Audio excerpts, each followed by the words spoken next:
I, 33, male, used to run my dad's, 60, male, business after I graduated at 21. I was a finance major and my dad believed that I had business acumen, which is why he told me that I could take over the business when he retired. My mother passed away when I was 16, and since then, it had been just us. But when I turned 22, my dad told me that he was getting married again and that he'd been seeing a woman for the past 2 years. His second wife also had a son from a previous marriage, but she was divorced and her ex-husband was still involved in her son's life. My stepbrother, 30, male, was just 18 and starting out at college when I met him first. He seemed to be a nice guy and we got along well in the beginning since he was majoring in economics and used to ask me for tips for college occasionally. But once he'd spent a year in college, he came back as a total arrogant jerk and was just annoying to talk to, so I stopped speaking to him altogether. My stepmom obviously didn't see anything wrong with his behavior and continued to baby him, and my dad didn't bother to address the change in his stepson's behavior either. I used to live in the same house and would be around whenever my stepbrother would come back home, and he'd make it a point to put me down or mock me in whatever way that he could. I think it was because he went to a better college than mine. Better only because the college he went to was notorious for churning out rich, bratty, and downright annoying people, which is exactly what he was turning into. But I managed to ignore him somehow, and that's the way it was for 2 whole years until my stepbrother graduated and my dad announced to our family that he was going to let his stepson take over the business now, so that he could kick back and relax. I wasn't happy with that because he'd promised me that position earlier. I was also his son by blood and had been working day and night for my father's business. I'd been running my dad's business for the last 3 years anyway when my stepbrother was off at college, so it was natural for me to inherit the business and not him. But my dad felt that my stepbrother had had a better education and would be more capable and competent than I was. He told me that I could work under my brother and handle the finances only, since that was my forte. But I wasn't okay with working for my brother, especially when I'd been working so damn hard to prove myself worthy of being the boss for 4 whole years. Even before my dad married my stepmom and my stepbrother came into our lives. He only had the knowledge that he'd gained from college. He had no idea what a hands-on experience of running a business was like, unlike me. I tried to explain that to my dad, but he just wasn't ready to listen, and after a few days of arguing, my dad told me that his decision was final. And if I wasn't happy with it, then I could pack my things up and leave. So that's exactly what I did. I stayed at a friend's house for a few days after that until I got a job, and once I received my first paycheck, I rented an apartment with 2 other people and worked my way up from there. I still remember very distinctly that my first room was a pale blue that really helped me calm my nerves whenever I'd come back from work, frazzled, exhausted, and still hurt over my dad's betrayal. I think that's why I chose to paint my current house's walls the same shade of blue. I now live in a nice little house in the suburbs with a picket fence and my dog, Ozzy. I'm a financial consultant at a huge company and lead a lonely but comfortable life. I didn't ever speak to my dad or anyone else from my family after I left, and I've only kept in touch with a handful of my friends. I've had to work really hard, and in the process, I lost touch with a lot of people, but I'm okay with that because that just meant fewer people to remind me of the past and my home. My dad's house is just a 3-hour drive away from where I live now, but to get where I am now, it took me 8 whole years.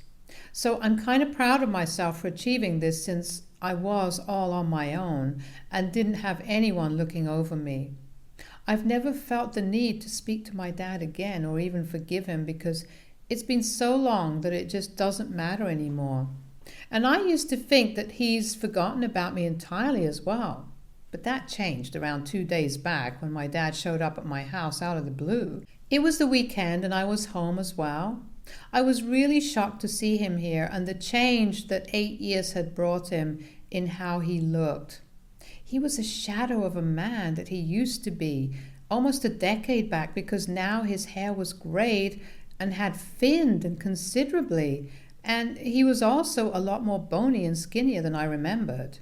He told me that he'd asked around for my address, and one of my friends from the past, the one who'd let me stay at his place when I got kicked out, had told him where to find me a few days back when my dad had told him that he wanted to end the feud and reconcile with me now. I felt bad for him, so I invited him in, and he told me that my stepbrother had been the one to drive him here and was waiting in the car. So I invited him inside as well, even though I really didn't want to speak to him, but it's common courtesy. My stepbrother also looked worn out and tired, and it was obvious that they'd been through some hard times, judging by their battered car and faded old clothes. Initially, I thought that they were actually here to reconcile, and my dad would ask me to forgive him, but after some small talk, when they came to the point, they blindsided me by saying that they wanted me to rejoin the business or else they'd go bankrupt, and were in desperate need of my help. They wanted me to take over once more and save their failing business, which had been declining for the past couple of years. They'd even had to take out a loan and mortgage my mother's jewelry, which she'd left to my dad to fund themselves so they wouldn't go out of business. My dad said that they'd both tried their best, but it just wasn't working anymore, and they were really close to going completely bankrupt if I didn't step in to help them. Even my stepbrother, who still seemed just as arrogant as he used to be, said that they needed my help and wanted me to take over to save them. So they wanted me to get involved after almost a decade only, because they wanted me to prevent their ship from sinking. There was no apology either, and they'd approached me like they were here for a business meeting, and not like they owed me an apology for kicking me out when both of them knew very well that I was the rightful heir of my dad's business. I was meeting them after 8 whole years, and they were totally businesslike in their demeanor, which was fine. But they definitely owe me an apology at the very least. So I decided to treat them like I would treat any other businessman who came to me for help, and I told them that I would be willing to help them only if they could offer me a higher salary than what my current employers were paying me, which I knew they couldn't, because they literally needed me to save them from going bankrupt. So there was no way they could pay me anything at all. My dad looked taken aback and stated the obvious, that they couldn't pay me, and neither had they expected me to ask for any money since I was his son and I owed this to my family. But I told them that I made a decent amount of money where I worked now. I led my life the way I wanted to, and it seemed unfair for them to expect that I'd give up the comfort of my current life just to bail them out of trouble when they hadn't been in touch with me, and neither had they cared enough to even check up on how I was doing the last 8 years. So if I hadn't expected them to reach out to me and take care of me in my times of trouble, then neither should they. And I believed that I was being very fair to them. I made it very clear to them that my only condition to come back was that they should pay me twice the amount that I'm making right now. I thought that they would argue with me or try to force me to come back, but instead, my father just totally broke down in front of me, and I think this was the first time that I ever really saw him cry. Even at my mother's funeral, he was sad, but he didn't let himself break down the way he did the other day. He's a really stoic man in general and has been the same way for my entire life, so this made me feel like absolute crap. And my stepbrother didn't help the situation either. He told me that they'd expected better from me and had believed that I would step up and be a good son, but I'd let them down. They left after that, and my stepbrother told me that they'd still be willing to have me back, but what I said today was not cool, and I owe my dad an apology for being so disrespectful and selfish. My dad didn't say anything else to me after he'd wiped his tears and left without a goodbye. It's been 2 days since then, and I don't know what to do about this situation that I'm in. I was actively trying to humiliate them and insult my dad, but now I don't know. I don't feel too good about what I did, and this is definitely not as satisfying as I'd expected to feel. I just feel so horrible about what I said, to be honest, mostly because my dad started crying. And I think I owe my dad an apology because my intention was to get back at him for what he did, but I think I ended up really hurting his feelings. I need some advice because I have no idea what to feel or what to think right now. AITA for demanding that my dad pay me twice the amount that I earn right now if they want me to take over the business again, knowing that he can't afford it. Update 1. Hello, it's been a week since my dad visited me, and after a lot of thought, I've decided not to apologize to him or reach out to him again. I read the comments on my post and the messages that people sent me, and most people think that I don't owe him an apology. I feel the same way now since I thought about it, and I realized that I was just being too emotional because my dad had ended up crying. A few days after that, I thought about the 8 years that I'd spent without my dad and the amount of tears I'd cried during that time because I literally felt like I had nobody. My mom was gone. She passed away after a massive heart attack, and my dad preferred his new family, new wife and son over me. A few of my friends did keep me company and boost my morale, but even they had their own struggles and hardships, so it's not like they could provide the same emotional support that my family could have. I'm glad I'm still in touch with some of them, though, because they really did help me to the best of their abilities. But still, I could always feel the void that my parents left. Thinking about all of that really put my dad's tears into perspective and made me realize how unfair it all was. My stepbrother had even had the guts to tell me that I needed to step up and help and also apologize after what they'd put me through. None of them had thought to reach out to me and get me to come back, even once after I'd left. None of them bothered to find out whether I was even alive or not until it was them who needed my help. And then they came running to me and expected me to just help them without as much as an apology. Truth be told, I might have even considered helping them out and taking over their falling business, had they at least acknowledged their mistake and apologized for it. They just needed to admit that they'd messed up, and then I probably would have offered to help them out myself. They wouldn't even have had to ask. I'm not a very cold person. I like to think of myself as a forgiving human being, but even I can't forgive someone who's not even sorry. And they pissed me off by playing the family card, because why was that not something they considered when they were kicking me out of the business and their home? They didn't stop to think that I was a part of this family and that maybe I deserved to be part of the business that I'd helped run for a couple of years. I'd had more experience than my stepbrother, and no college degree can buy you that, that's for sure. If it hadn't been for my stepbrother's dad, he probably wouldn't even have been able to attend that college, and we would have been on the same boat then.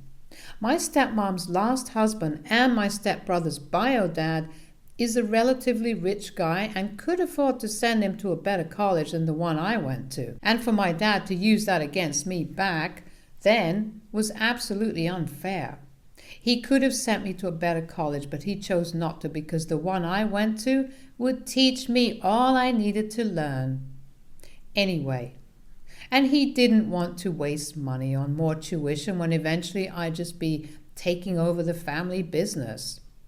He was the one who made the decision for me and then used it against me when it was convenient for him, which is what hurt me the most. So no, I don't believe that I owe him an apology anymore.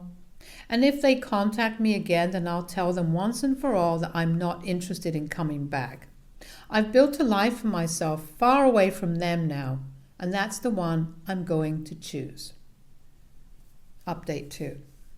My stepbrother texted me today to ask if I had given any thought to their offer, and I told him that I wasn't coming back, so thanks but no thanks.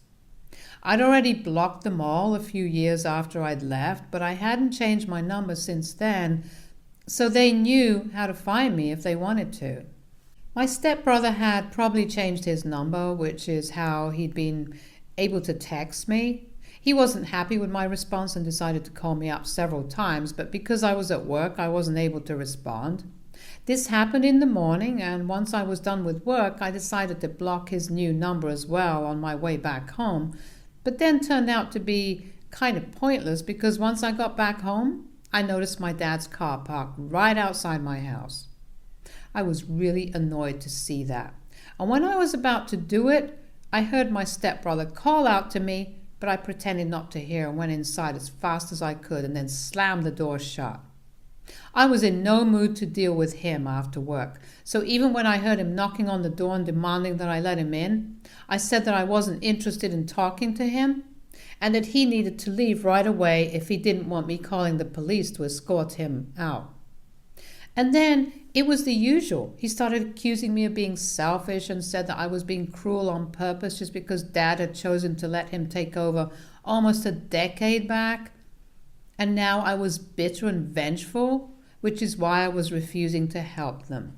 I didn't even try to justify myself and agreed then, asked him to leave again or else I really would report him. And that's when he finally left after letting out a string of expletives against me, as if that would make me feel bad. I'm thinking about tightening the security around this place because it's not that bad for them to mess with me, but I absolutely can't let them mess with Ozzy. Update 3. Okay, so I had to take a day off of work today because of what happened yesterday and everything that I got to know about my family.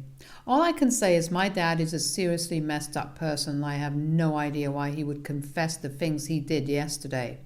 I received an email from my dad last night and I wasn't expecting that at all because the last time I'd heard from them was when my stepbrother had shown up at my place almost 2 weeks ago. Since then, they had neither texted nor called me anymore, so I'd assumed that they'd given up trying to get me back, and even I'd sort of forgotten about it because I was really busy with work. His email was really long, so I thought I'd read it later, but he sent another email within seconds to tell me that I needed to read the first one as soon as possible if I wanted to know the truth about why he'd made my stepbrother his successor and not me. That piqued my interest, so I ended up reading that email last night, and I honestly just don't know what to make of it. He told me that he hadn't met my stepmom after my mother's death like he told me initially, but in fact, he'd known her for a long time, and they'd been together for several years before my mom passed away. So he'd been cheating on my mom for a long time. My stepmom divorced her husband a year after my mom's death, and eventually my dad told me about their relationship and made it seem like they'd been together for just a short while. I've got to admit, they hid it really well. He told me that my stepbrother had known about their extramarital affair and had kept it secret for them for the longest time. But once he graduated from college, he told my dad and his stepmom that he wanted to take over my dad's business. My dad has suggested that he and I partner up and run it together, but he wasn't okay with that and wanted to be the only boss. He tried to negotiate with my stepbrother to the best of his abilities because of the promise he'd made to me earlier, but my stepbrother just wasn't ready to listen, and eventually he brought out the big guns and told my dad and his stepmom that they could either make him the successor who would inherit the lucrative business, or else he'd tell his dad about his mother's affair, and that would put an end to the alimony payments. His dad was the head of surgery at a hospital, and that was not a position that he could just inherit. He'd have to study for it and work to get there, which is why he preferred my dad's business, which is something he could get with persuasion and blackmail. So my dad had no choice but to let him take over the business because my stepmom couldn't give up the alimony. She believed that the money from the alimony payments would help in the future in case they ever needed money. But now, when they really did need money to fund their business and save it from sinking, She was refusing to lend a helping hand and was holding on to all the wealth that she'd accumulated over the years, which is why my dad had been forced to mortgage my mother's jewelry. The woman was so damn selfish that even after everything that my dad had done for her and her son, she was refusing to help them because she didn't think it was worth it to save an already failing business and didn't want to lose money even though her own son had also asked her. She didn't care about anyone but herself, not even her own son. And my dad was realizing it just now. Although I can't say I feel bad for any of them because all of them are just horrible, horrible people. And I'm really relieved now that I left this toxic and selfish family behind. My dad asked me to consider coming back now that I knew his reasons behind doing what he did. But if anything, he's just hammered the last nail in his own coffin. There's not a chance in hell that I'll go back to them now that I know the truth. He's been cheating on my mother, and I think now it's just his bad karma catching up to him. So for him to think that I'll actually feel bad for him and come back out of pity is just delusional. I don't know what's going to become of my stepbrother and stepmom, but they're such crappy people that I think they have a really bleak future in store for them too. But yeah, I'm glad that I'm out of here because my dad's last email just made sure that I'll never go back to that family and stay as far away from their mess as I possibly can. Update 4. Hello everyone. Thanks for checking in on me and for all the sweet comments and messages you guys left for me. I feel like I have a lot of online well-wishers now, so that's nice. I also learned about some of you who are going through similar experiences with your families kicking you out, and all I want to say to you is that hold on, it gets better. Just keep working towards your future and don't give up. My family has left me alone, and since it's been close to a month, I don't think they're going to contact me again. I blocked them all again and haven't bothered to find out what became of them or the business because I'm content with my life now and have no desire to ever think of them again. Now it's just me and Ozzy again, like it always has been. Stay tuned for more stories from Argo Relationships.